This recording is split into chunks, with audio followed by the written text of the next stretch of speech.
TGF news Urdu में खैर मकदम है। आज की खबरें।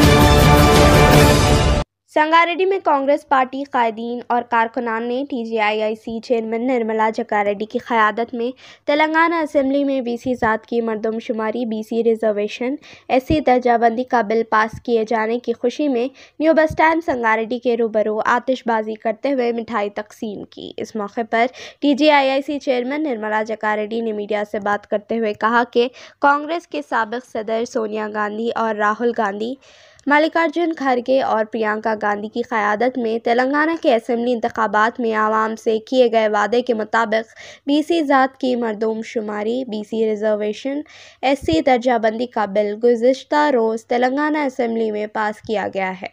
इन्होंने रियासती PCC सदर Mahesh Kumar Goud, chief minister Revanth Reddy, deputy chief minister Bhatti Vikramarka, committee के दीगर मेंबरान, रियासती वज़रा दामोदर राज नरसिम्हा, सीतक्का, कोंडा सुरेखा से इजहार तशक्कुर किया।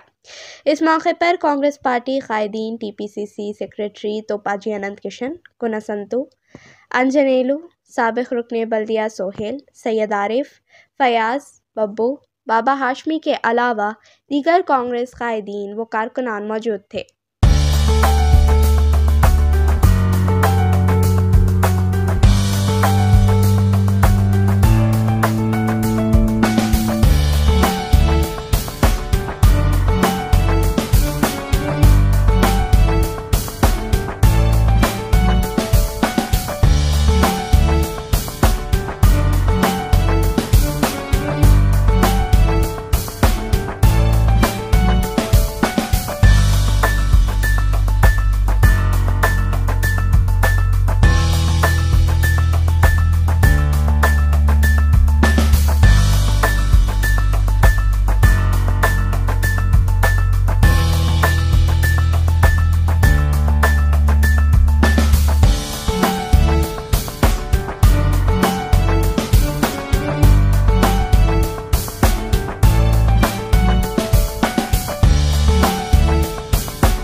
రాష్ట్రంలో మరి నిన్న అసెంబ్లీలో మనం అందరం చూసినాం SC వర్గీకరణ అలాగే BC కుల గణన చేయడం జరిగింది।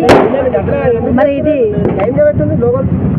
మన నాయకుడు రాహుల్ గాంధీ గారు ఎలక్షన్ల ప్రచారంలోనే చెప్పడం జరిగింది, కులగణన చేస్తాం, SC వర్గీకరణ చెప్పడం కాదు, ఈరోజు నిరూపించడం మన తెలంగాణ రాష్ట్ర ముఖ్యమంత్రి గారు మరి నిన్న నిరూపించడం జరిగింది। ఈ కార్యక్రమానికి మరి విచ్చేసిన సంగారెడ్డి జిల్లా నాయకులందరికీ, ప్రజాప్రతినిధులకి, మరి ఇక్కడ ఇచ్చిన ప్రతి ఒక్కరు కూడా నమస్కరిస్తూ మరి నిన్న జరిగిన వర్గీకరణను మరి నా పక్షాన, సంగారెడ్డి జిల్లా పక్షాన, రాష్ట్ర పక్షాన కూడా ముఖ్యమంత్రి గారికి కృతజ్ఞత తెలియజేసుకుంటున్నా। ఎందుకంటే స్వతంత్రం వచ్చినప్పటి నుంచి ఇప్పటి వరకు కూడా ఇలాంటి ప్రక్రియ జరగలేదు, అంటే ఇది చరిత్రలో నిలిచిపోవాల్సిన విషయం। SC వర్గీకరణ అనేది, BC కులగణన అనేది చాలా పెద్ద విషయము, దీన్ని ఎవ్వరు కూడా వక్రీకరించడానికి లేదు। ఎందుకంటే SCలు మరి ఎన్నో ఉద్యమాలు చేసిండ్రు, ఇప్పటి కూడా పోరాటం చేస్తూనే ఉన్నారు, అయినా మరి ఈరోజు తెలంగాణలో ఏ రాష్ట్రంలో జరగలేదు। మన భారతదేశంలో మొట్టమొదటిసారిగా తెలంగాణలో ఈ ప్రక్రియ చేయడం చాలా ఆనందకర విషయం। కాబట్టి ప్రజలందరికీ సౌలభ్యం కల్పించే విధంగా చేసిన చరిత్ర కాంగ్రెస్ పార్టీ, మన ముఖ్యమంత్రి రేవంత్ రెడ్డి గారిని చిరస్థాయిగా ఉండే విధంగా మనం గుర్తించుకోవాలి। మరి దీనివల్ల వచ్చే స్థానిక ఎలక్షన్లు కూడా అందరికీ కూడా మరి మంచి స్థానాలు కల్పించే అవకాశం దక్కింది, అందరు కూడా సంతోషంగా ఉండాలని తెలియజేసుకుంటూ మరి ఇలాంటి ప్రక్రియను కూడా వక్రీకరించే వాళ్ళని తిరిగి కొట్టాలని కూడా ప్రజలను నేను కోరుకుంటున్నా।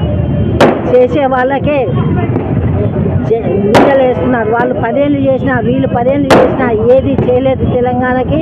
మరి మన ప్రభుత్వం రాగానే మరి ఇంత పెద్ద కార్యక్రమాన్ని సుభిక్షంగా మరి అందజేసినందుకు మరొక్కసారి ముఖ్యమంత్రి గారికి, మంత్రి వర్యులకు, మరి దీనికి ఉన్న ప్రతి ఒక్కరికి కూడా ఉత్తమ్ కుమార్ రెడ్డి కానీ, భట్టి గారు కానీ, మరి పొన్నం ప్రభాకర్ అందరికీ కూడా, సీతక్కకి అందరికి కూడా కృతజ్ఞతలు చేస్తూ సెలవు తీసుకుంటున్నాను.